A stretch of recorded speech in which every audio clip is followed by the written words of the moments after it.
It's a picture-perfect fall afternoon here in Manchester as the 22nd-ranked Southern New Hampshire University Penmen get set to take the field against the Assumption Greyhounds, a pivotal Northeast 10 contest coming up. This is Penmen Soccer on Fox College Sports.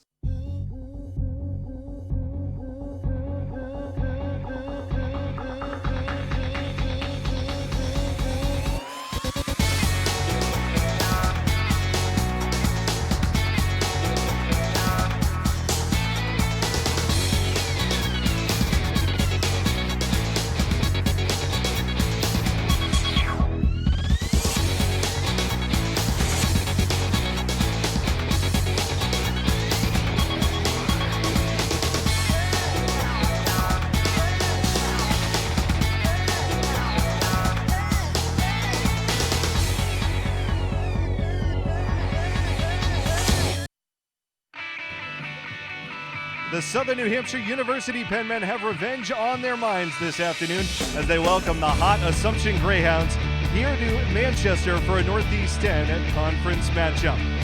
Hello and welcome to Penmen Stadium, everyone, alongside Jacob and Ryan. Ben Alger here with you for coverage of Penmen Soccer on Fox College Sports. Jacob, Southern New Hampshire, number 22 in the country, but the Greyhounds, one of the hottest teams in the Northeast 10 right now. No doubt, they're playing their best soccer of the year. They found a way to win a lot of these close games we talked about, and I think, Ben, that's a product of their senior leadership. A lot of seniors on this roster in the back end, especially. Their defense has been good, and they've gotten enough offense. They found a way to win those close games. It's a sign of a good team. It's going to be a good one here today. A lot of close games as of late. Assumption's won 4 in a row, 3 of those by a 2-1 score line, and Alexis Stowell has scored in 3 straight. She's really been the sort of the straw that makes them go. It stirs the drink for them offensively. When she scores at least 1 point, the senior, this team is 6-0. So as she goes, they go. A winner, won a state title in high school, finds a way, the leader on the field for this Greyhounds group. Looking forward to watching her play. And as of late, she's been going well, as have the Greyhounds. On the other side, Southern New Hampshire, one of the best offensive teams as usual in the Northeast 10, and Allison Patterson is in the center of it. Yeah, I mean, she does everything for this group. This is a high-octane offense that the Penmen have this year. Their defense, they've lost some key cogs from the team a year ago. Defense has been a little shaky at times, but offensively, Ben, they've been dynamite. You talk about Patterson leading this team in just about every category, 8 goals offensively, and we expect to see them put some points on the board here today. And Patterson will look to score at least 1 for Southern New Hampshire as the 22nd-ranked Penmen try to avenge last year's Northeast 10 semifinal defeat here to Assumption. We'll have the opening kickoff in just a minute.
Just about ready for the start of this one between Southern New Hampshire and Assumption on a beautiful afternoon here from Penmen Stadium.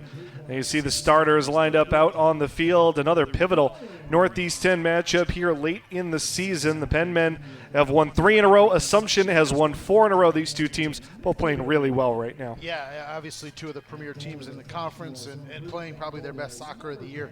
We're very much looking forward to this one, and both these teams trending in the right direction, which is what you want to see as we get into the latter portion here of October. There you get a look at the starting group for both teams. For Assumption, again, the one to watch will be Alexis Stoll, listed as one of their backs, but she loves to get involved on the offensive end. And for Southern New Hampshire, sort of that top scoring trio of Carney, Glarud, and Patterson. We talked about Patterson earlier. I am as big a fan of Dorothea Glarud as there is. I think she is special. I think she's a difference maker for this team, and this program is one of the premier players in the conference, if not the country. Very much looking forward to watch her work as well. Only a sophomore, 6 goals, 5 assists this year, part of the Northeast 10 Conference, 3rd team in her freshman season here with the Penmen a year ago. She's been key to that attack, even going back to last season. The coaches, Grace Barnard, in her 3rd year, has done very well with this Assumption program, and then Ellie Montero, the former UMass Lowell head coach, taking over here at Southern New Hampshire, almost a 2-to-1 win-to-loss ratio. Both coaches have really done a nice job. I've been impressed with the job that Grace Barnard, you see on your screen there, has done in a very short window of time, really turning around a program and turning them into one of the bottom half teams into one of the top half teams. And of course, on the flip side, the job that Coach Montero and his staff have done here at Southern New Hampshire, second to none. Really special group. Everything they do, first class across the board. Well, Assumption last year sort of sped up their productivity clock, if you will. They made a miracle run, finishing 6th in the Northeast 10. They made a great run all the way to the Northeast 10 championship, losing to a really good Franklin Pierce team in the championship in that one. And on their way there, they went through this Southern New Hampshire team here at home. So you have to think that the Penmen remembering that semifinal loss a year ago. Yeah, and remarkable, it was Southern Hampshire that turned the tables on Assumption the year prior. So these two teams not only go back in the regular season, but they met in the postseason each of the last 2 seasons as well. So should be a good game, and both these programs obviously have postseason aspirations, Ben, once again here in 2019. Here's our officiating crew. Timothy Barr, our ref for the second half of our college soccer doubleheader today, Raul Carreño and Alexandra White. The side judges, in case you missed our earlier game, the Southern New Hampshire men played to a 2-2 tie with Lemoyne, and that's part of the reason why we have the slightly later start for the second half of our doubleheader today. The Penmen women ranked number 22 in the country. They were ranked as high as number 8, though, at one point this season. Got off to a great start and then hit a little bit of a lull, but they've started to find their form again as of late. And they've played great here, 5-1 at home. Their only loss coming against Stonehill, so they have defended this home turf here at Penmen Stadium very, very well. We've talked about their high-octane offense. Question is, can they be as steady defensively as they have been offensively throughout the course of the season? When their defense is good, they win. When their defense is a little susceptible, is when they've fallen. 3 losses on the year coming in, but currently tied for 4th in the Northeast 10 conference standings and in a good shape with just a couple weeks left in the regular season. Now that's really been the tale of the season so far for the Penmen. One of the best offenses, no doubt, in the Northeast 10. The defense, though, they give up almost as many goals as anybody. There you see the Assumption keeper, Alexis Nason, the senior out of Maine, one of the best in the conference. No doubt, 4-year starter, really a great leader for this Assumption program, and it's nice when you have that voice on the back end directing traffic, and she has done an outstanding job and has had a really, really good 2019 season thus far. Coming off a 6-save shutout this past Wednesday as the Greyhounds took down defending NCAA champion Bridgeport by a 2-0 final. That should just serve to boost Assumption's confidence coming into this one. And then on the other side for Southern New Hampshire, in the middle of the pile there, you'll see the sophomore Hannah Rose coming off a very good freshman season. The numbers haven't been quite as stellar this year, but she's got some new defenders in front of her as well. Yeah, a couple of losses, all conference defenders in front of her. Just over 2.07 goals against allowed. Good save percentage. She's started to play at every minute of every game so far this season. And they'll need her to stand up to get another key NE10 win here today. Now, she's put up good numbers against Assumption in past 2 appearances against the Greyhounds last year, giving up less than a goal per game and a save percentage over 800. So that should serve her well. As the Penmen go with the all-whites, the pinstriped uniforms, Assumption in the road blue and black, and we are underway here from Penmen Stadium, Southern New Hampshire, with the opening possession. Melissa McCarthy, one of the 2 center backs with it here, will play it out to Rihanna Romano. Local product, Derry, New Hampshire. Proud Pinkerton alum, go Astros. There you have it. They're the Astros? The Astros. Don't see that too often. Alan Shepard, the historic astronaut from Pinkerton Academy. I know that as really? an alum. Yep. Oh, how about that? Makes a little bit more sense now. Early cross in, handled well by Nason. I guess I never knew Astro was short for astronaut, which I guess is pretty embarrassing for me. Just figured they were a fan of, the Houston baseball team or something. That's so bad, but I guess I never equated those two things. Well, it's one of those things, you grow up in the Granite State and you get that ingrained into your head, especially as an alum. Understood. This one deflected out. Emily Rowan, the senior from Bridgewater, Mass.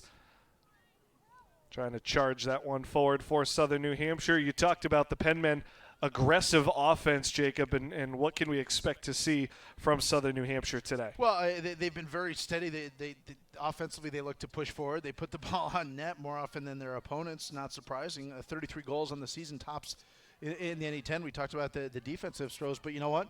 I think in a day like today, you look to take your chances, especially early on, see if you can get a stranglehold of this contest against a good foe, an Assumption here on the road. Rowan unable to rescue that one. That'll set up a goal kick here for Nason. Southern New Hampshire playing into the sun here as we start off in the first half, and that might be a little bit of a factor as well as the shadows come in during that far corner of the field. The thing I like about Southern New Hampshire, balance. 9 different players have scored at least 1 goal in the season, so it's not like we talked about Patterson. Yes, we've highlighted Glarud already, but they have a lot of players capable of putting pressure on you from a defensive perspective. Sydney Carney, certainly a very capable weapon. Can't forget about Shea Royce, who's been an all-conference player in the past. Just a variety of options that Ellie Montero has at his disposal. He is as good a person, as good a coach as we have in the Northeast 10. He spent a better part of his coaching career in the NE10, 100 career wins at UMass Lowell prior to their move to Division I, and then came over to this Southern New Hampshire program and, sort of maybe took it upon himself as a challenge to elevate the women's program to the same status as the men's program. No doubt, and he knew he could win and knew he could be successful here at Southern New Hampshire, and he took the job return home to this area and has raised his family here. And I think you're right. I think he saw what happened on the men's side, say you can win a national title there. Why can't we do that on the women's side? And he's had a great career. Has Coach Montero 6 years, better than 60 wins. You can do the math on that, obviously. And in short order, they've gone from being one of the middling teams in the NE10 to not only one of the top teams in the conference, but in the nation. No doubt. A perennial NCAA contender. Here's the dangerous Alexis Stoll playing it into the box and a sliding stop made by Rose. That's where Stoll creates so much space down that side. And, you don't expect a fullback or a wingback player to be your team's leading scorer, but that's exactly what Assumption gets from Stoll. Yeah, and they'll play her forward. You can see her sort of playing around the midfield right now. That's not surprising. She will look to push front on a number of occasions. This one played into space. Rowan will chase, but will not catch up to it. That pass a little too heavy from Shea Royce. Highlighted Stoll, the reigning Northeast 10 Offensive Player of the Week from Franklin, Massachusetts. Has that opportunity to play alongside her sister, Victoria, in the midfield. Always nice when you got that family connection. No doubt. Excellent steal here by Diana Bruggeman. Tripped up from behind. A little bit of contact there from Romano, but not enough for a whistle. Clean play on the ball, the official ruled. Glarud drops it off. Here's Patterson. Southern New Hampshire looking to push back on the counterattack. 5 players flooding forward. This one sent in for Glarud. A quick shot and a score. Dorothea Glarud right on cue. Gets the Penmen in front 5 minutes in. She's my favorite player in the conference. You saw why right there. Gave the ball up, made a run right to the near side of the field, and then with a beautiful finish across the face of the goal mouth to get the Penmen on the scoreboard. Never even needed a touch to settle, just slipped it around the sliding Nason. How good is that? That is really high-level stuff there by Glarud, the sophomore. Another tally, and she just continues to impress every time I've seen her play. She makes her presence felt in the game. Even when she doesn't score, she does a lot of good things in the middle of the field. That time she gets a great run forward, great setup, and a good start here for the Penmen. Have to double check. I believe it was Carney who had the initial pass, but a perfectly weighted ball, and Glarud had it measured all the way. 7th goal of the year for the sophomore. closing in on 20 points in her sophomore season now. And the early goal for Southern New Hampshire has the Penmen on the front foot. Talked about their success here at home. This is a place they just don't lose. Here's another chance. Roy is breaking into open space. And a good job catching up to it by Emily McDonald. Perhaps another goal-saving play that time made by the Greyhound defender. You often see when you give up a goal sort of on your heels a little bit there, and Southern New Hampshire looking to capitalize on that assumption. Obviously, just 5 minutes in, they gave up the goal. There's a ton of time left, but not the start they were looking for here on the road as Southern New Hampshire has dominated play thus far. You look at the Penmen of a year ago, similar high-powered attack, and you wonder how Assumption was able to pull off that 2-0 upset. Brooke Shatney had a goal and an assist, and the Penmen soundly outshot the Greyhounds 26-4 in that game. Amazing. And yet Assumption pulled away with the win. And you have to think that that semifinal loss still fresh in the minds of some of these Southern New Hampshire players. No doubt about it. That's one of those things, and a lot of players out there, Roy's among them. Glorud, obviously, they had that bitter taste in the conference semifinals, and a chance here for a little bit of redemption, a little bit of revenge on their minds. This is an important game as well in the regular season standings. If Southern New Hampshire comes away with a win, they can sort of start to crack into that top 3. Right now, the Penmen sit 4th in the NE10, tied with Pace, but a win today would put them even with Adelphi in second, just a point back of St. Rose and Stonehill. Obviously, welcome St. Rose here to town a week from today. So that game looming on the horizon, a huge NE10 showdown as well. Already a little bit of an upset of sorts in the Northeast 10 earlier this afternoon. St. Michael's took down Southern Connecticut in overtime. Tough loss for the Owls to take as they're battling to stay in the playoff hunt right now. Assumption sort of in that mix as well.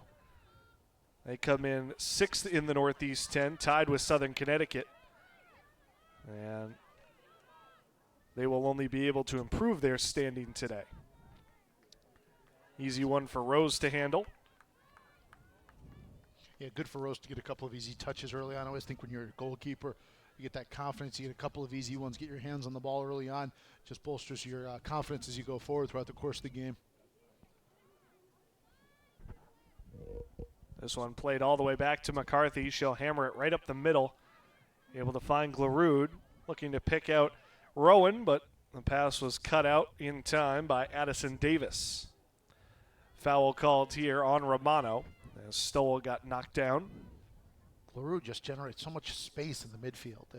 Her speed is such a deadly weapon.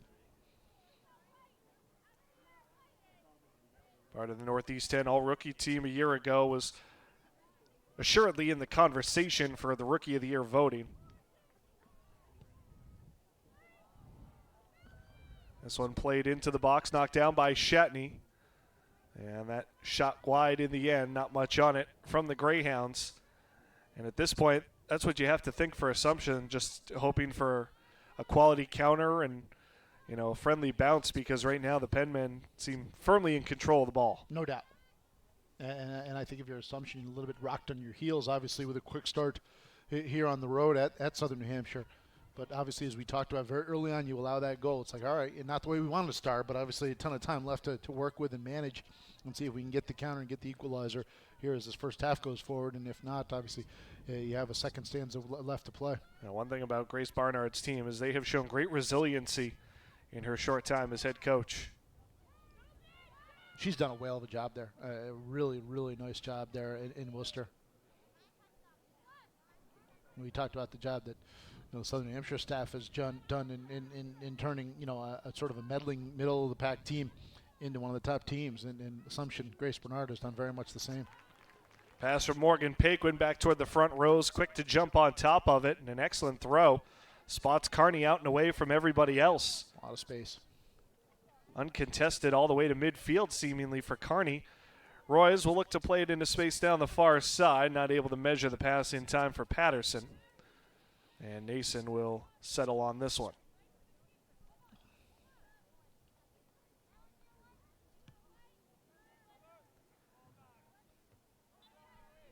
Nason, the third-team all-conference goalie of a year ago, joined Rose on that third team.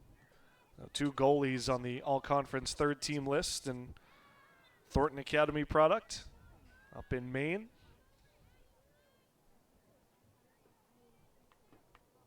And Nason's had a really nice career. We talked about her being a 4-year starter.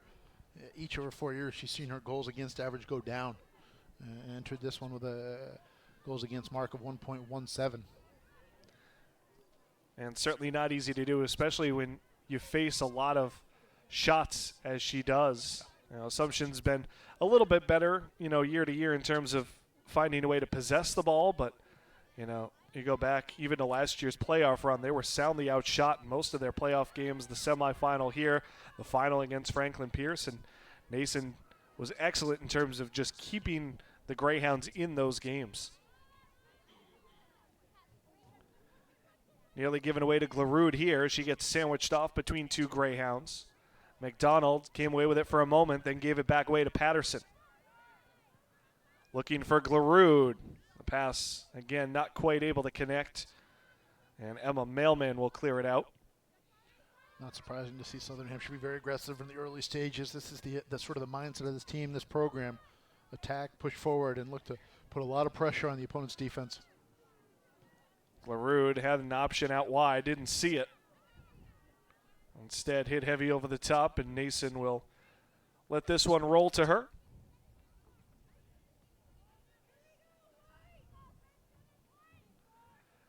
Just the second goal, or the fourth goal, allowed by Assumption over its last 4 games. Greyhounds have not given up multiple goals since a 4-1 loss at Pace at the end of September. Another chance here. As Glarud once again in the center of it. Broken up by a sliding tackle from Mailman, and it will go out for a Southern New Hampshire corner. Assumption allowing less than a goal per game on the season coming into this one. Mailman just able to get back and knock that one away. Penmen elect to play the short corner into space, but a good read by Stoll just beats Patterson to the ball. They were trying to set up Patterson on a quick little give and go, and Stoll just intercepted it. She just read it. Centering feed, unable to connect. In search of Paquin. Probably should have tried to play her forward a little bit more there. Pass goes behind Glarud from Rowan. And again, Assumption will sit on it out of the back. Yeah, you look back through the Assumption schedule, a lot of 1-0, 2-1, 1-goal games. Yeah, 4 shutouts. Their defense has been steady. Now the question for them, 6-0-1 at home, but just 1-2 on the road. Those 2 losses, Pace and Bentley back-to-back after they started the year 4-0, but they've since rebounded. But they have not traveled quite as well as they've played there in central Massachusetts. Fortunately for the team from Worcester, 3 out of their final 5 games at Multi-Sport Stadium. What a schedule. 10 home games versus just 6 road games this year for Assumption. The scheduling gods looking down favorably. Very well done with the Greyhounds. Very well done with the non-league effort there. If you're going to play us, you're going to come to us. That's where it helps to be centrally located, I guess, in Massachusetts. No doubt. This one played into the box again. Rose will fall on it in the direction of Bruggeman. I've seen a lot of that today from Assumption. Just passes intended to allow either Bruggeman or Paquin or Stoll to try to run onto it, but so far those passes have not been able to connect. It's interesting. We talked about Southern New Hampshire's aggressive nature, and Assumption very much likewise looking to put some pressure on Rose and the Southern New Hampshire defense, but so far, as you said, not able to connect on those and really generate any sort of quality scoring chance. Long ball cut out. Bruggeman gets a touch. It'll settle here for McCarthy. First-year center back from Stoneham, Massachusetts. That's a tough position to come into as a first-year player. No so much responsibility in terms of communication, organization as that traffic, center back. Absolutely. Yeah, that's a very good point. Here's Glarud chasing one down, marked by McDonald, able to trickle it off McDonald off towards the corner. And McDonald will concede only a throw.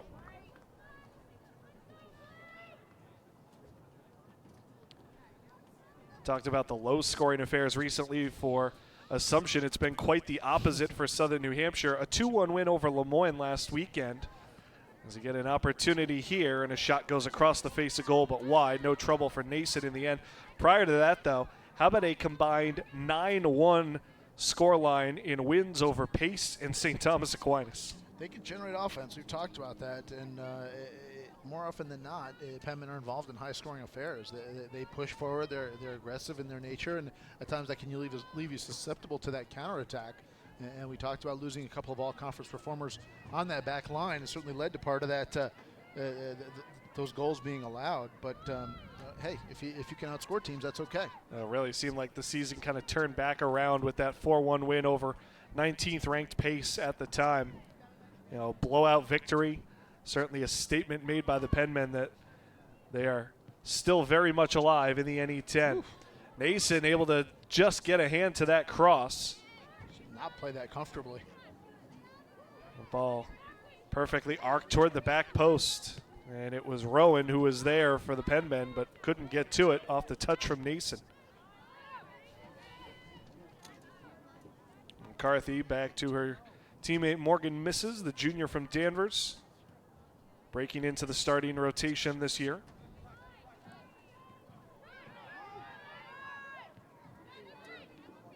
LaRude with a nice turn on McDonald, plays it out wide. Carney will chase this one down.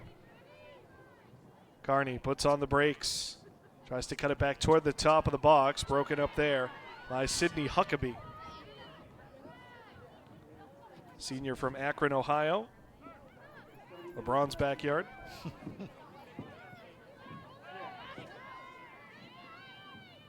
Now here's Victoria Stoll, the other of the sisters, deprived of the ball by Rowan. Carney into space. LaRude will chase it down. McDonald right on her again. The cross off the body of McDonald, and it'll go out for a corner kick. Pretty much seems like right now wherever you see LaRude going, you're going to see McDonald right with her. No doubt. That's obviously been the game plan defensively for Assumption, that they have enough confidence in her to stick with the outstanding sophomore. We'll see if it pays off. That time, LaRude do a good turn on the ball, earning a corner for her side. Good look there at the extremely talented sophomore. Rowan will line this one up. Right-footed outswinger back toward the middle of the box. Headed on by Patterson, but right to Nason. Patterson squared it up. It took a friendly hop right to Nason, who lined it up perfectly, and now Assumption looks to counter. Stowell with a long pass up ahead. Bruggeman going 1-on-3, though. Looking for support. Stowell comes to it. This is where she's dangerous. Bruggeman dragged out wide. Stowell stays with it. Slipped it through one defender. Got it back. Now finds Bruggeman open on that right wing. Bruggeman cuts it back to the left foot. Here's a shot. A save made by Rose. Patient attacking there from Assumption. And again, that's Stoll where she's at her best, right? First attempt was sort of negated, knocked aside, stayed with the play, sent it out wide for a good scoring opportunity, but Rose positioned perfectly there to make that relatively easy save.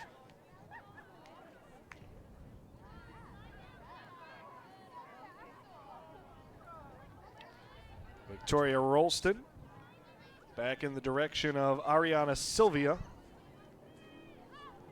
Part of the all-conference first team a year ago. One of several all-conference players back for Southern New Hampshire.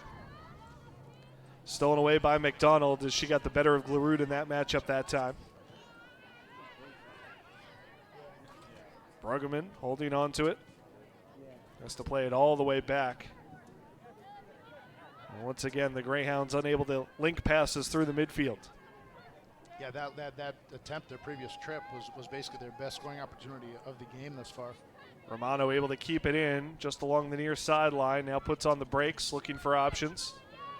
Returns to McCarthy. Hammered into the middle of the field, broken up easily though by Huckabee.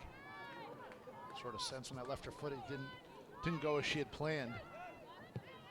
Roy's looking to play Carney in behind. It slips through a defender. Carney with a step, but then a heavy touch will carry it out on the end line. Sort of rushed that a little bit. I'm not sure she realized how much space she had. Probably had more time to just sort of settle and then assess the situation.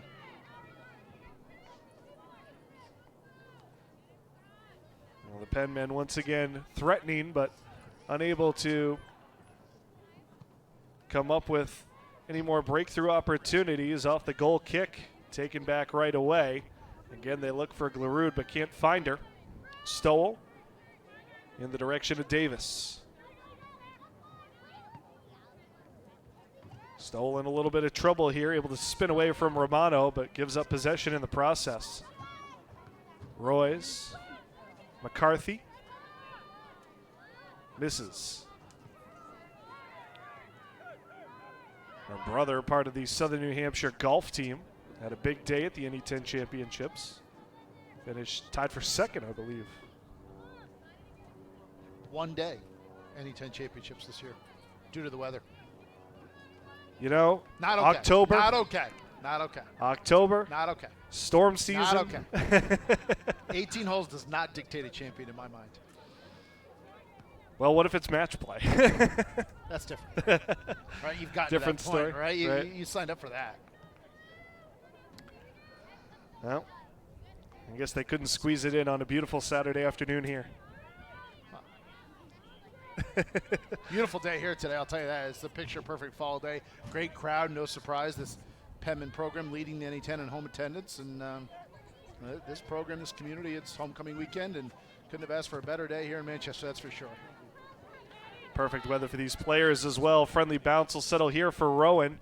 Looking to lead Glarud in again. She puts on the brakes right at the top of the box, plays it across, settled here, open in front, easy score, Allison Patterson. Well, they don't get much easier than that. And Patterson gets credit for it, but how good was that by Glarud?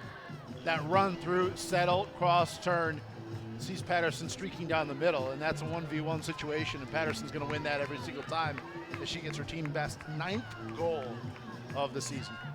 What a start here for the Penmen, and Glarud is special. I mean, as simple as that.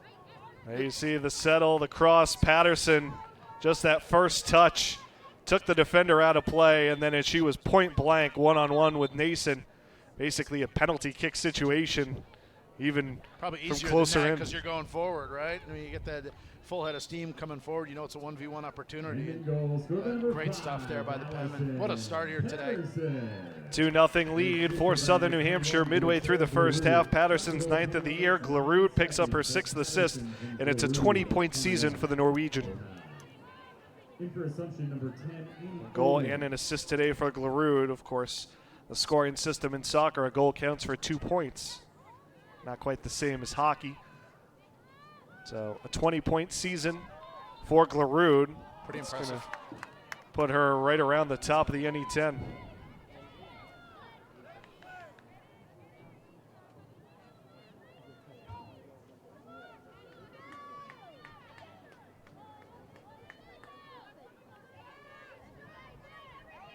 Look at the scoring leaders. You've got Puentes for Pace, Bradanich for St. Rose. Those two have been outstanding all year. And then you've got the Southern New Hampshire trio of Patterson, Kearney, and Glarud all together at 3-4-5. Nice to have that balance, obviously. You don't rely on just one player. Not to say that, right. But it makes things a little more difficult from an opponent's perspective when you have to recognize, I got to worry Patterson, all right, and I got to mark Glarud, Royce, et cetera, and the like, and you have that many weapons up front, it's tough to overcome. Turnover here, forced by Assumption, but then a heavy pass from Shatney, unable to find Paquin. She probably just should have just put it on her feet there, but tried to play her forward. And it speaks very highly of what this Penmen attack has done. You know, we've noted a couple times, this is a really good Assumption team defensively. Yeah, I mean, what they've done is really impressive. And so far, it seems like Southern New Hampshire has just picked them apart.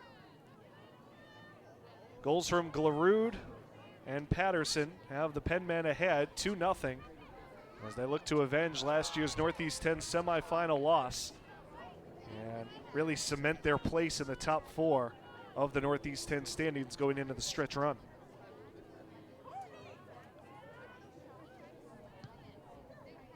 Little give and go intended for Kearney, unable to connect. It'll be held in though by Rolston. Kearney tried to settle it back off for Sylvia. Nice move here by Huckabee to get away from Patterson with a moment. Good sequence there. Huckabee able to find Davis. Assumption again plows forward. Nice turn there. As Annie Irwin in for the first time. Seems like Assumption's going to have to maybe alter their philosophy a little bit. Right now, there's one or two forwards putting pressure on the Penmen defense. Is now down 2-0. They might have to alter that shape a little bit and begin to put maybe either bring a midfielder up front or even add another forward into the game. Paquin tried to give it back to Davis, but just ended up knocking it out of bounds. Here's Paquin, tried to play it out wide, and it got away from Shatney. Now they started to shift Paquin a little bit further back. They want her speed to try to match up with the Southern New Hampshire midfield. Giveaway here by Royce. Bounced along and settled. Little step over for Irwin, gets it into the box, but an easy clear. There's nobody there, though. I mean, getting into the box, they've done that a couple of times, but there's no blue jerseys there, and there's 2 or 3 white jerseys. Davis with a miss hit. That one will trickle off McCarthy, and Rose will take control.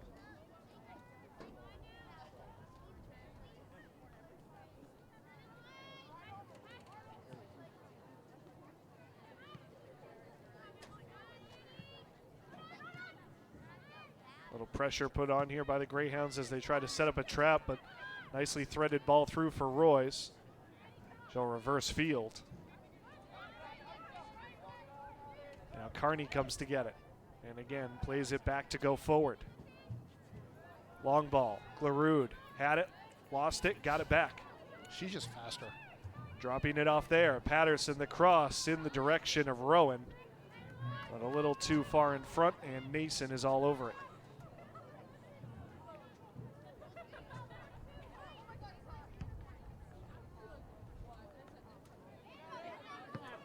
This one gets past Irwin, all the way to McCarthy. Headed forward by Mailman. Nice move by Bruggeman, but Royce steps in.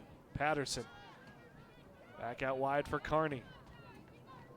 Carney trying to thread the needle to Patterson. Mailman there to break it up and then taken out of play.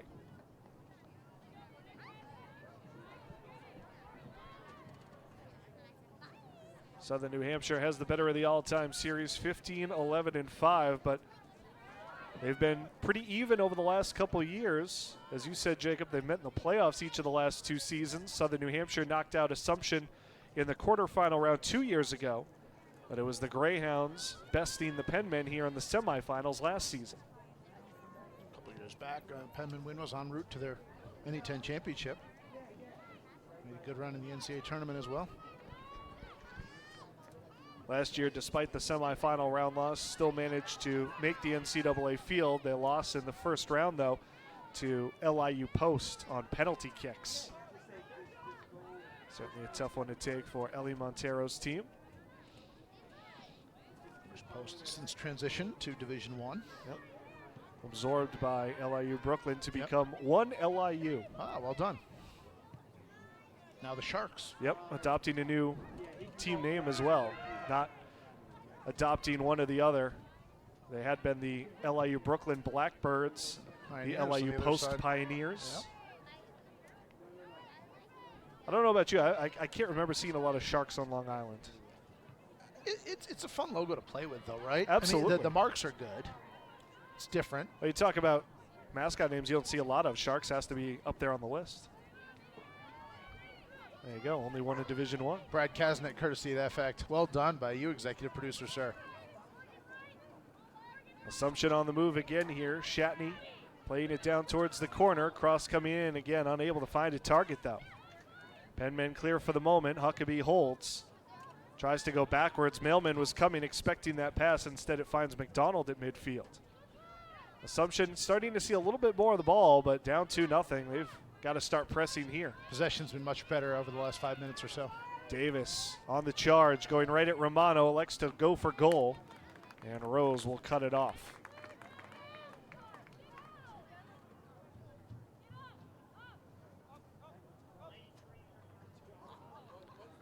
Both teams have scored big wins at various points this season. Mentioned Assumption took down defending national champion Bridgeport on Wednesday. Southern New Hampshire scored a win over that same Bridgeport team earlier this season. That's one of 2 ranked opponents the Penmen have beaten this year. Pace was the other. Southern New Hampshire itself as a shot comes in on Rose. I'd actually say that Assumption's best win is at St. Rose last weekend. Bridgeport team defending national champs, but that national title hangover has hit them a little bit, but obviously losing a lot of key cogs from that special group of a season ago. Well, still, as the defending national champion, you always end up with that target on your back. And whenever you get a win over that, that's something to hang your hat on. And Southern New Hampshire did it as well, and it's a good quality result. And will certainly serve to boost the in-region ranking a little bit. No doubt.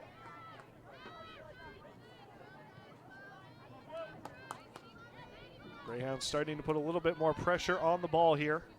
Rowan runs into some trouble with Davis, forced to play it back to Romano.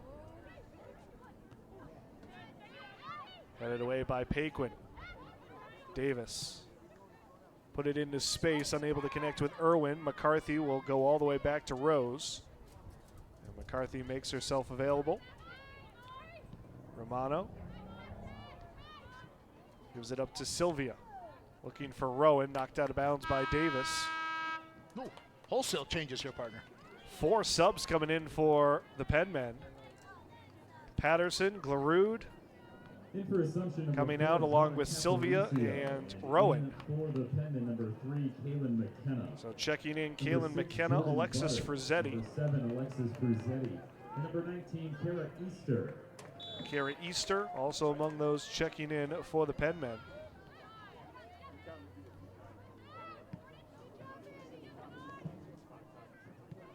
Plenty of subs here with about 15 minutes left to go, and obviously Glarud getting a steady hand as she goes to the bench.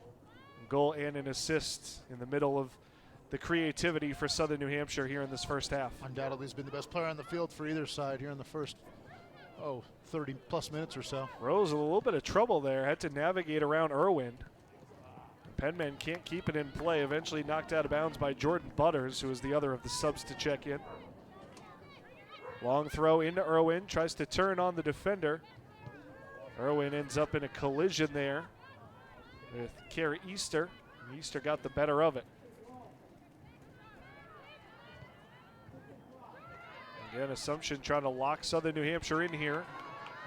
Irwin again on the ball, but again loses the battle, this time to McCarthy. Quick little give and go. Here's Royce breaking forward. Finds Carney on the right side. Sydney Carney sets it up here to Frizzetti. Carney getting it back. Frizzetti working from the corner. Tried to drop it back down. Carney dispossessed momentarily by Sammy Ferreira. Carney got it back. The pass intended for Frizzetti out of her reach, and Huckabee will look to clear. First time in a while the Penmen have been able to venture forward with it. Yeah, Assumption has been much better. I think they were a little bit surprised, especially the goal in the first 4 minutes of the contest will put you on your heels a little bit. But since that time, they've seemed to get a little bit more comfortable out there on the field and have certainly been better as this first half has gone forward. Roy is able to win the physical battle there with Paquin. Puts it into space, looking for Carney, but it'll find its way to the box, and that's Nason's territory. I love the pace with which Shea Royce plays the game. She's just always under control. She always puts herself in the right position in the middle of the field, and just her decision making. You talk about, a player plays like an upperclassman. That's what you see down in the field. Just good decisions, good communication. Just always seems to put herself in the right spot, and it's all you can ask for as a head coach. Have that sort of leader in the middle, directing traffic and knowing what she's doing both ends, both defensively and generating offense as she pushes forward and sets her teammates up. Certainly was a highly touted recruit out of North Billerica, former high school All-American. As Romano clears this one away. Frizzetti trying to chase it down, but Davis will get to it first for the Greyhounds. Mailman with a little chip. Settled on there by Ferreira. Now McDonald. We'll see who she ends up marking now with Glarud out of the game. Eggs. Not a great effort there. Assumption sort of feeling some pressure on that far side. Just sort of knocked it sort of haphazardly out of bounds for an easy throw. Now Royce will get a breather. replaced by Morgan Seichin. So as we near the waning stages of the first half, Ellie Montero has pretty much replaced his entire forward and midfield group. It's interesting, a lot of underclassmen as well. We've seen 3 freshmen come in off the bench for the Southern New Hampshire side, and they've played in basically all these contests, but as he goes deep into his bench and allows them some opportunities here as this first half wears on. Looks to build that experience in the younger players while still being certainly very competitive. Sometimes that 2-goal lead is a dangerous one, but at the same time, that one mistake, one giveaway, something like that could be dire, but it doesn't turn out to kill you, as he still could have the advantage. Paquin plays it up the right side. The sub, Jonah Caparucio, on the cross. It'll find its way. Irwin tries to split a double team, and racing over to break it up at the last moment was misses. Irwin's been very active at that top of the formation for Assumption since they sort of shifted things around. They had Paquin up there originally, and they've shifted her back to a midfield role. Yeah, Irwin's done a nice job putting some pressure, undoubtedly, on that Southern New Hampshire defense. Long ball in the direction of Fruzetti. Cut off by Davis. They'll make that Mailman. Now McDonald. In case you're just joining us, well, you already missed some of the highlights. Dortea Glarud with a goal 5 minutes in to put Southern New Hampshire in front. And then a beautiful setup for Allison Patterson. About 15 minutes later, that put the Penmen ahead 2-0, and it's been pretty much cruise control ever since for Southern New Hampshire. They haven't needed to really amp up the pressure, and as Assumption has tried to do just that, the Penmen have been sound on the back end. Very steady, really one sort of okay chance thus far for the Greyhounds. Contact that action. Huckabee knocked down, able to win the free kick. And the Greyhounds will use the opportunity to get a few extra bodies forward. If you're Assumption, just a few ticks under 9 minutes left and a half, you'd love to get one back before you head into the break, just to sort of carry some momentum into the locker room. Mailman will let it rip, and Rose will settle under it. Hopeful shot from Mailman there. They're hoping for the mishandle there and maybe a second chance opportunity there on a redirect or something of that sort.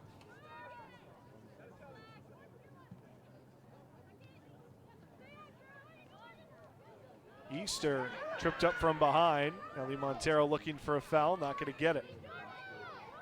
Here's Caparucio. Going back toward the middle, it's broken up. Gave right back, though, to Caparucio. Trying to fight through the contact. Romano will just hammer this one to safe space. Charging toward it, Ferreira. Carney helps to break that up. Win there by Carney. Getting to it again. Fruzetti made herself available. Big run on the other side. Butters cutting in, and the pass from Fruzetti not there. Yeah, too far. Probably should have just maybe brought it with you to the far sideline, let some other offensive players generate and come forward and maybe join the fray, but tried to send a teammate and unable to capitalize. Fruzetti, a Division I transfer from Duquesne. Came to the Penmen after the 2016 season, so she's been here for a few years now. Now it's Carney's turn. That opportunity across the face of goal. Looking for Butters. Nearly able to run onto that. Just out of reach in the end. Freshman from Beverly, Mass. has been a nice find. 3 goals this year in reserve duty. And now Carney will get a breather as well for Southern New Hampshire. Butters 1 of 15 from the Commonwealth of Massachusetts. It's an area obviously talked about Coach Montero's roots there in Lowell. Spent some time obviously as the head man down at UMass Lowell and has recruited that area. Certainly that state, which is a pretty good women's soccer generating state. And he's recruited it very well. You get some great ones at the college level, not just from the prep schools, but from the public programs as well. Yeah, there's not a huge difference in that sports as there is in some other ones that are pronounced. Football and basketball obviously come to mind, but a lot of the public schools, including Franklin, which has a couple of Assumption has a couple players from that state, that school where they won a couple of national titles over the last decade. national titles, state titles, I should say, excuse me. McCarthy settling onto it here as the Penmen look to venture forward again. Butters with the tap. Here's McKenna. Galen McKenna played it in. Frizzetti turns.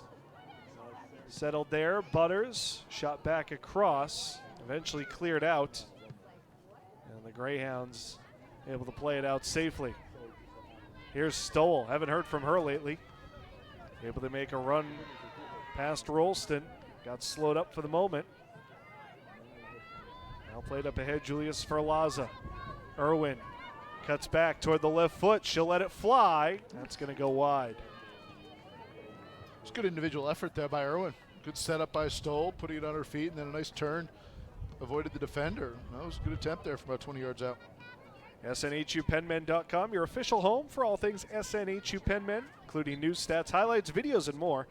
Don't forget to visit SNHUpenmen.com today. You can catch highlights from the men's game earlier today, a 2-2 draw with Lemoyne. Volleyball, a pair of winners today and a tri-match down at Mercy. Field hockey, a 2-0 victory as well. So far, so good for the most part today for the Penmen. What a day. Should congratulate a member of the athletic communication staff, Eric Copeland, on his recent nuptials. A happily married man. It's about time we were able to say that. That's right. Yeah. And we have to say that in case his spouse is listening.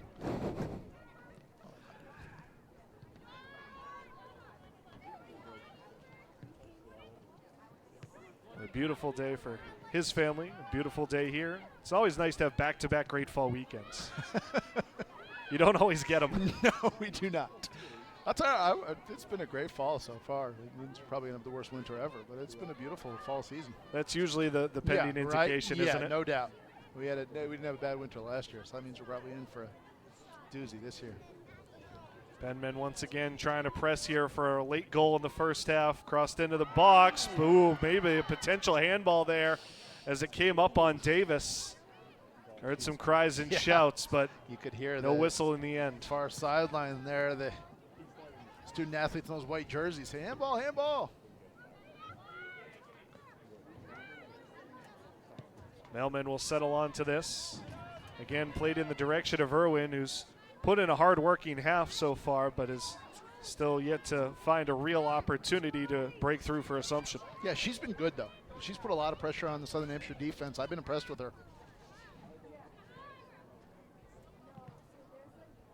Butters plays it back off of Caparucio, is able to negotiate along that near sideline. Davis took a bump from behind, keeps on going through the contact, maintained possession somehow. Davis with a shot, a bending ball, ends up going just wide. She got away with a handball on their way to towards the net there, but still a good attempt. You really curled that one in on the near side. Southern New Hampshire fans, don't forget to help support your Penmen. Make a donation online at alumni.snhu.edu/Penmen. Fans can make a donation to any team specifically, or you can make a general gift to enhance facilities and increase scholarships. Now that try from Davis, maybe the closest Assumption has come here in the first half. Irwin with a little hold-up play here. Now they find Caparucio down the right side. Romano back on her heels. Cross comes in, knocked down, and a foul going to be called against the Greyhounds as Mrs. got decked to the turf. Assumption has really dominated possession over the last 10 minutes or so on Southern Hampshire.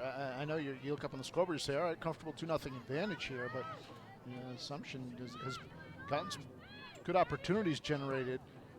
Sort of need the Penmen to tighten up, and their defense has been up to any challenges. They haven't had any great chances, but not much possession for the home team either. Well, if you're Ellie Montero, is that something that worries you maybe going into the second half, doubt. that you sort of fell into a little bit of a lull? Absolutely. I don't think it's hey, listen, guys, this is a dire set of circumstances. Obviously, you're up 2-0. It's human nature.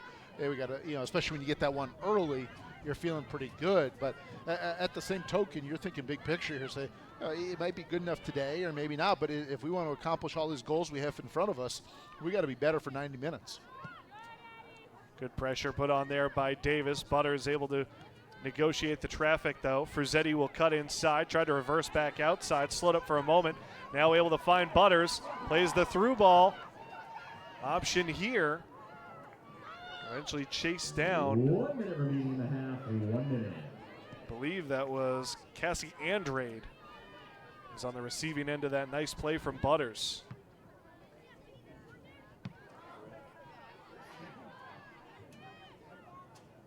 Rolston will settle it down here and elect to just play it out in front of the Assumption bench as we're into the final 40 seconds. One last little surge there from the Penmen as the reserves try to put together a scoring run. Maybe another opportunity here. Long run being made, but Nason will pick it up, beating Andrade to the ball. Again, for some of these reserves, this is an opportunity to try to impress Ellie Montero and sort of break into that starting rotation 10, somewhere down the line. 9, 8, 7, 6, 5, 4, 3. Penmen will just boot it into open space as they wind down the final few seconds of the first half, and Hearts draw it up much better for Southern New Hampshire. They get the early goal from Glarud. They tack on another about midway through the half. Glarud with the assist to Allison Patterson, and they are firmly in control of this one at the break, leading the Greyhounds 2-0. They just came out playing so well, so crisply, generating those quality opportunities offensively. They get a goal in the first 5 minutes of the game. They add another one in a very good first half of play. Penmen take a 2-0 lead into the break. We'll take a timeout and take a look back at the first half highlights when we come back. This is coverage of Penmen soccer here on Fox College Sports.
Welcome back to Penmen Stadium, Southern New Hampshire, on top of Assumption 2-0. Ben Alchi here with Jacob Van Ryn. And well, Jacob, the Penmen wasted very little time jumping on Assumption here in this one. No doubt. They got off to that great start, and Dorothea Kalur gets the ball played forward. Beautiful setup.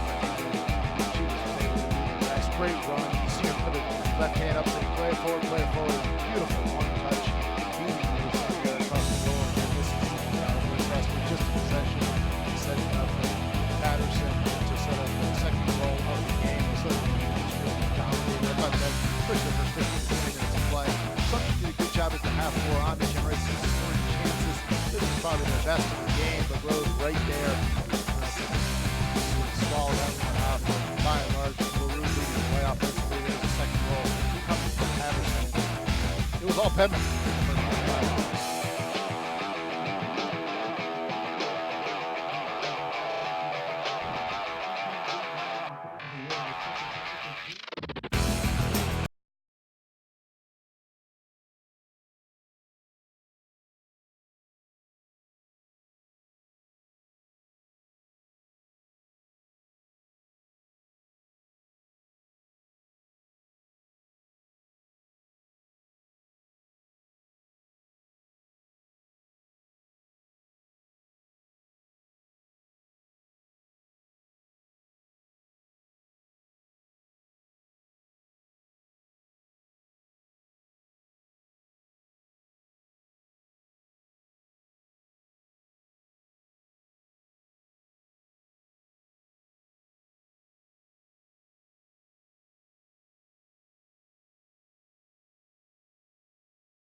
back here at Penmen Stadium. Assumption trying to make some corrections as we move towards the second half, trailing 22nd ranked Southern New Hampshire 2-0. Time to take a look at what's going on around the rest of the Northeast 10 so far today. A couple games already in the books. In overtime, St. Michael's scoring a big upset win over Southern Connecticut. That's one that will help out Assumption a little bit here because they won't lose any ground in the Northeast 10 standings with a victory. New Haven, a big 5-2 win over Lemoyne. Bentley and AIC scoreless in the second half. St. Rose, a nice 3-1 win out of conference over Damon. Coming up later tonight, St. A's and Pace and Franklin Pierce and Adelphi. We'll be back as we'll take a look at what Assumption needs to do to get back on the front foot here in the second half as they trail Southern New Hampshire 2-0. More coming up. This is Penmen Soccer here on Fox College Sports.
Youngsters enjoying this one this afternoon. Southern New Hampshire on top of Assumption 2-0 back here at halftime alongside Jacob Van This guy just running back and forth like a madman. He's getting his minutes in, I that's love for it. sure. The Getting steps his in there, man. That's right. Take a look at what's coming up ahead for Southern New Hampshire. Only 4 games left on the women's soccer slate for the Penmen at Bentley, at AIC. Home games against St. Rose and St. A's. But Jacob, 3 of those 4 teams outside of St. Rose are all competing to get into the playoffs in the Northeast 10. Those are all going to be tough. No doubt. That's a big slate ahead, obviously. The big game next week, 1 week from today. It's great that it's here, but that's a tough game during the week at Bentley, and then they return home for a couple of dates and then cap off the season with that game on the road down there in Springfield, where not an easy place to play. They've had some success over the years, and as you said, right in the thick of that berth in the conference tournament, which begins in early November. Here's how the Northeast 10 looks coming into the day today. St. Rose, Stonehill tied for the top. A win today for Southern New Hampshire really jumps them into that top tier,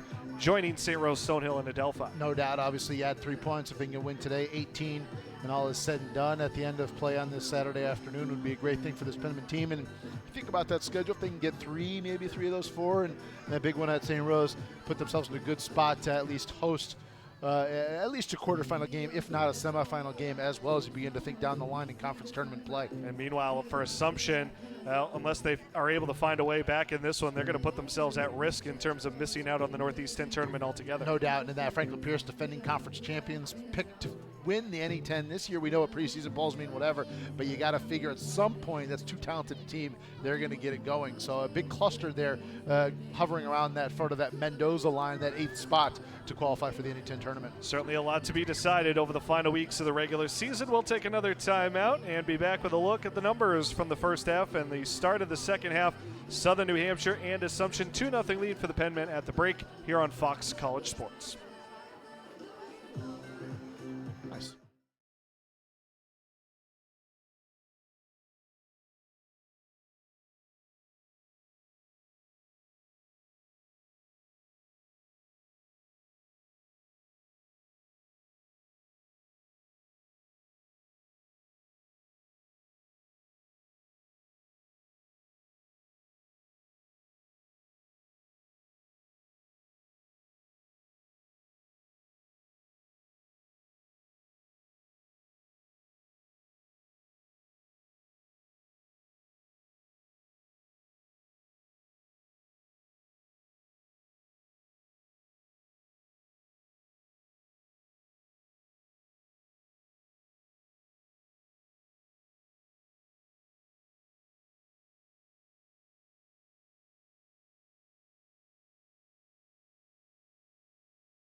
Welcome back here to Penmen Stadium. A 2-0 lead for the Southern New Hampshire Penmen over Assumption, as the 22nd ranked team in the country makes their way back out onto the field. A largely dominating first half from Southern New Hampshire, though not totally reflected in the numbers. Assumption, as you noted, Jacob, picked up a few more shots toward that back end of the half, ended up actually out shooting Southern New Hampshire. Yeah, if you look at the quality scoring chances, I think that would be very one-sided in favor of Southern New Hampshire. But Assumption's put some balls on net. I thought as the half wore on, they sort of got their feet underneath them. They began to play better, but unfortunately for their side, they're already down 2-0. So that's tough to overcome. They're going to need to get one early in the second half if they have any chance here this afternoon. Well, we'll see if the Greyhounds can maintain that presence and continue to stay on top of the ball as we start the second half when we come back. This is coverage of Penmen Soccer on Fox College Sports.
The Penmen running back out onto the field. Assumption already ready to go. 2-0 lead for Southern New Hampshire. So we welcome you back here to Penmen Stadium, ready for the start of half number 2. A 2-0 lead for the number 22 team in the country. Alongside Jacob Van Ryn, Ben Alcher here with you. Dortea Glarud at the center of it. No surprise for Southern New Hampshire. Glarud got the Penmen on the board just about 5 minutes in, and then later on set up Allison Patterson for as easy a goal as you'll get, a 22nd minute score.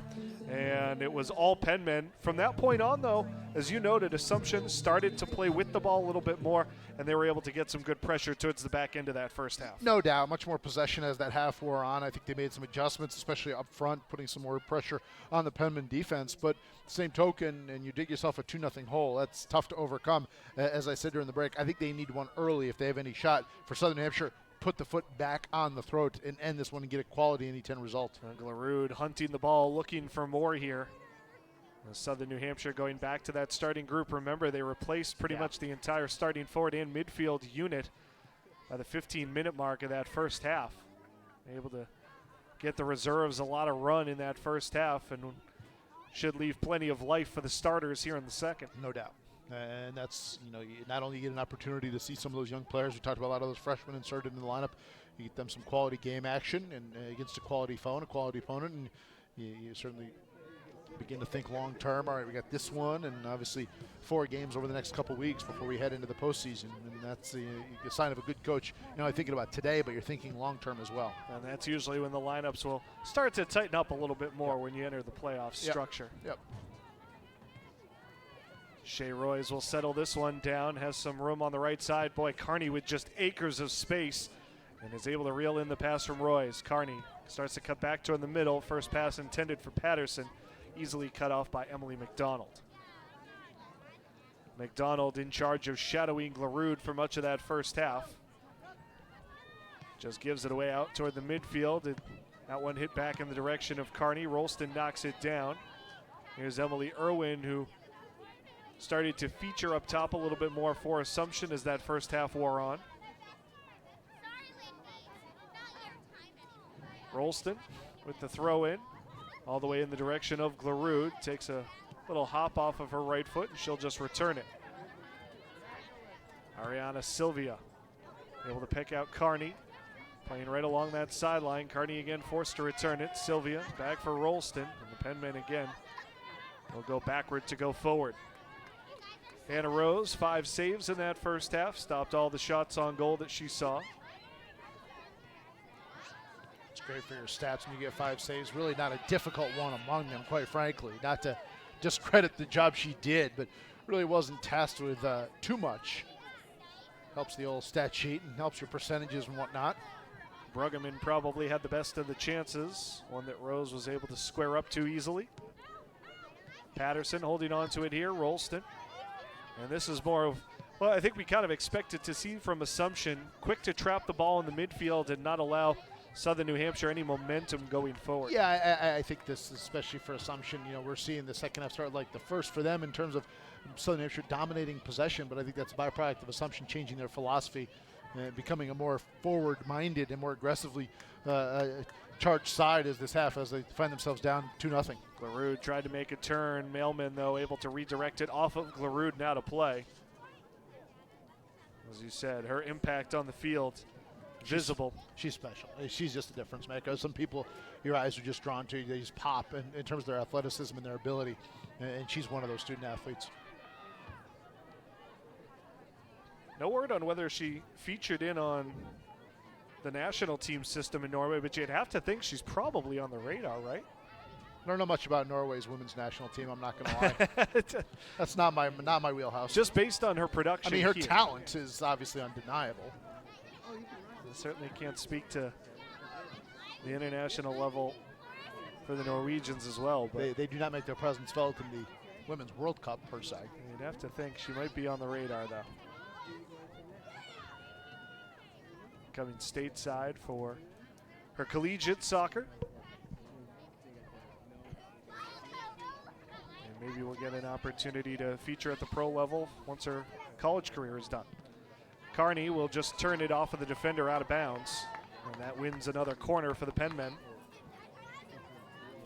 You're the recent father. Congratulations to you. Thank We're you very very much. early on in the process. Have we thought about what your daughter's going to be playing from a perspective going forward Well, here as a 4-month-old? Given Do we have her any sort of skill set, anything like that we're well, looking at? at 4 months, it's a little tough to tell. But given that she, as a header just missed and all the way toward the back post, Patterson coming in just missed there. Given that she inherited my large feet, we're probably thinking basketball. Okay, probably good size. We'll get the hoop inside the crib very shortly. I like it. Is your wife tall?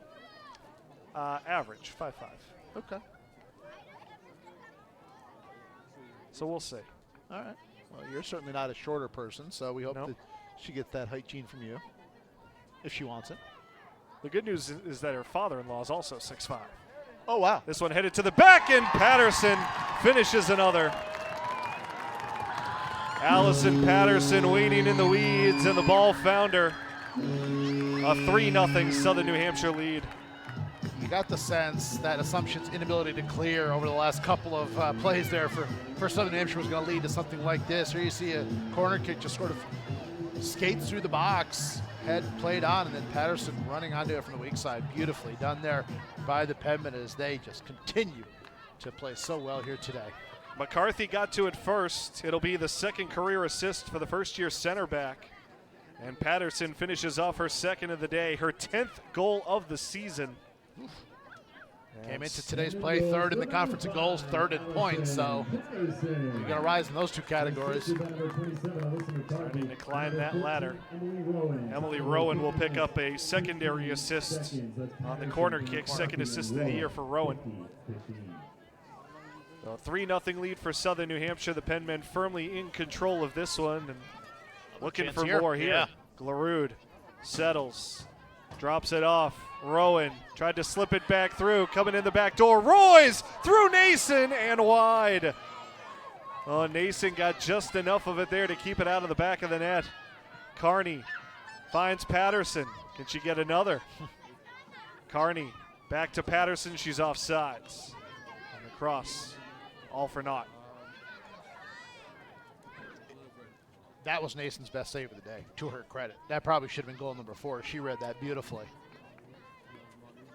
Oh, it was not an easy play just to get her, I think, her left hand on that ball to punch it aside.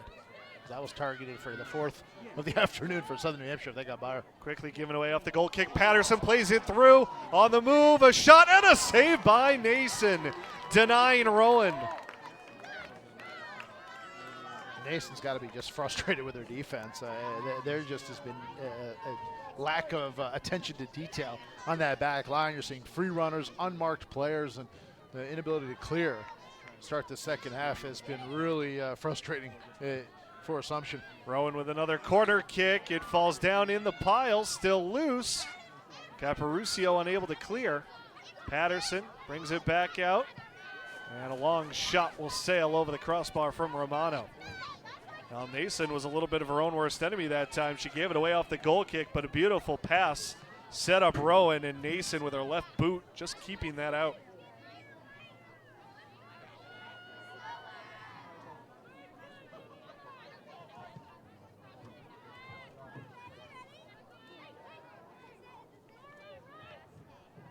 Now the Penmen picking up right where they left off. Another turnover here. Glarud, a shot just wide.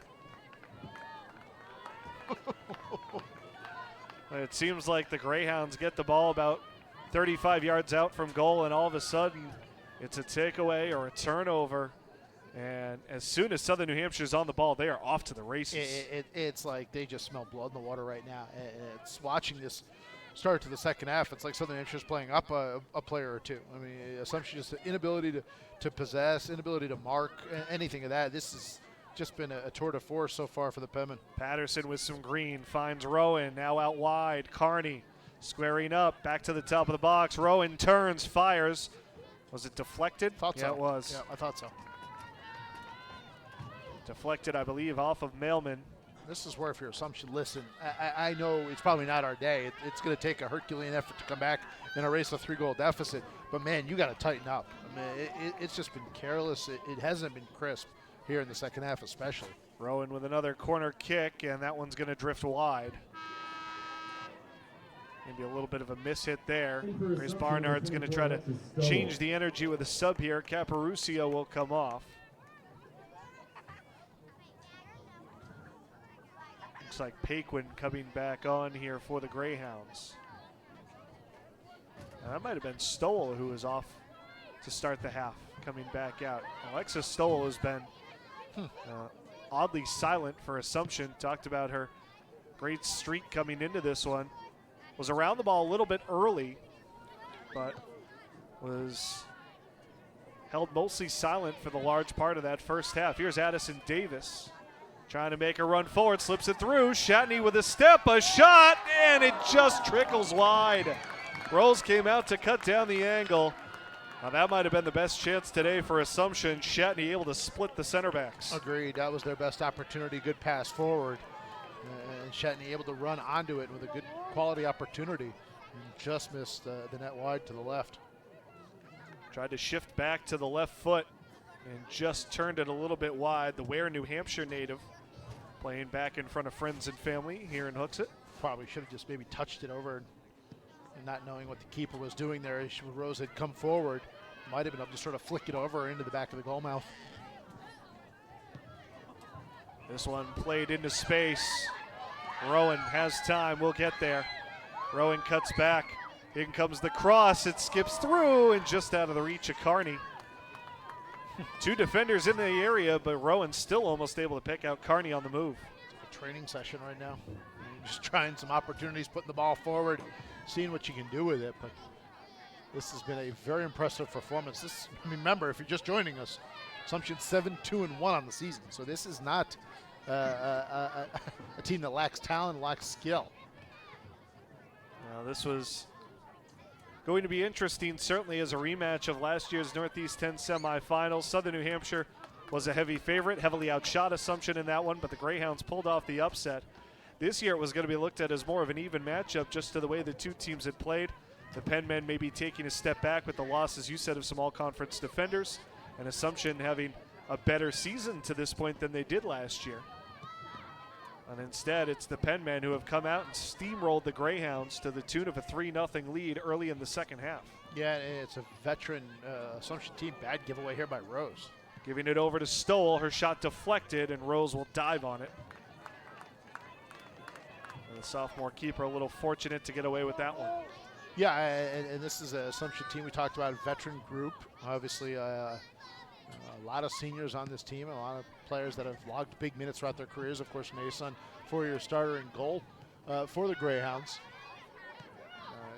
This has not been their day, certainly, and I'm not sure the way Southern Hampshire has played today. I'm not sure how many teams would have had a chance. Southern Hampshire has been just dominant. They've been very impressive in every facet of the game. Crisp and decisive with their passes, and they have been determined in their efforts to go towards goal.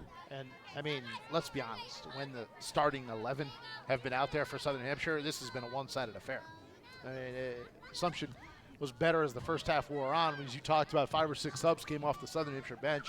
But when the starters were out there and playing, Southern Hampshire has dominated this game. I mean, we're talking about a span of what, about maybe 20, 25 minutes in terms of actual game time. And all 3 of those goals have been generated as a result. Patterson generates the turnover here. Royce. Romano has to put on the brakes to go catch up to that one.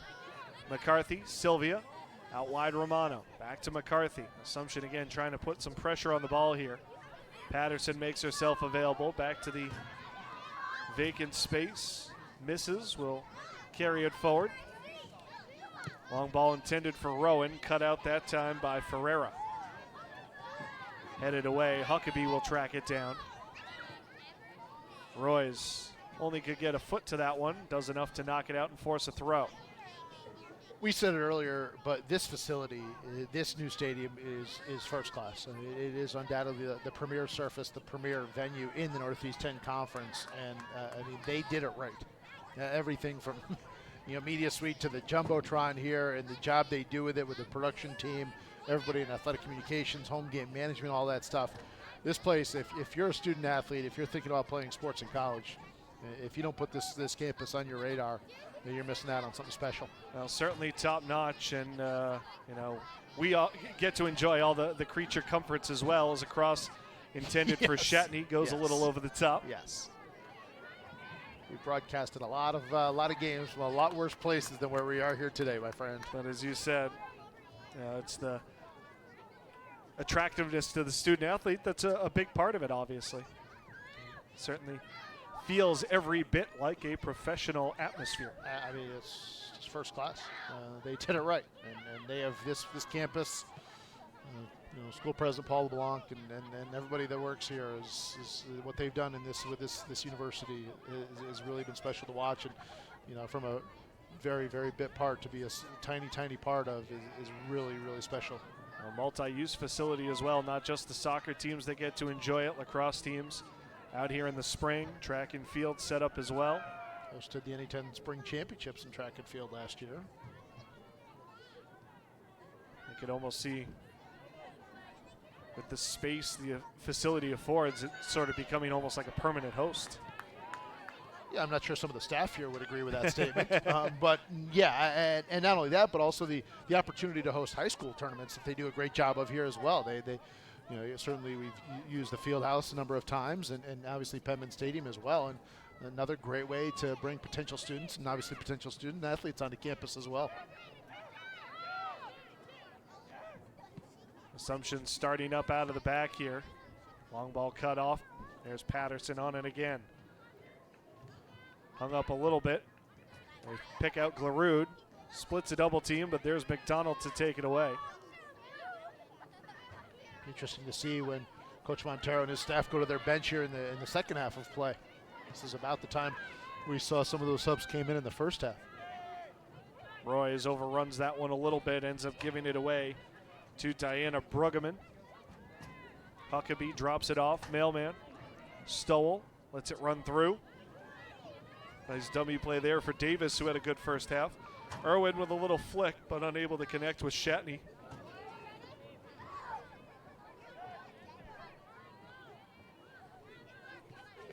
It'll be interesting to see if Ellie Montero chooses to bring on some subs a little bit earlier. Of course, have to think about long-term, trying to make sure his regulars have their fitness up as they enter the stretch run. We looked at those 4 upcoming games for Southern New Hampshire, starting with a trip to Bentley on Tuesday. That's going to be kind of a short break in between, which obviously some of these teams are used to, but may not be the worst thing to get Glarud and some of the forwards or midfielders some rest in preparation for that one. No doubt. And you get the opportunity, obviously, to head down there to Waltham, take on the Falcons, and then that big one looming here at home a week from today against the Golden Knights of St. Rose, currently tied atop the NE10 standings. Glarud, a long try, and that one goes just high. Nason had to follow it all the way to make sure, though. Nason was not sure that one wasn't targeted for the back of the net.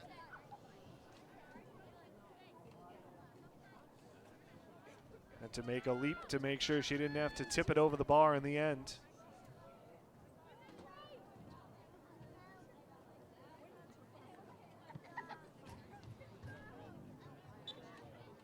Foul called on Patterson off the goal kick. Not a lot of whistles in that first half, only 8 total fouls.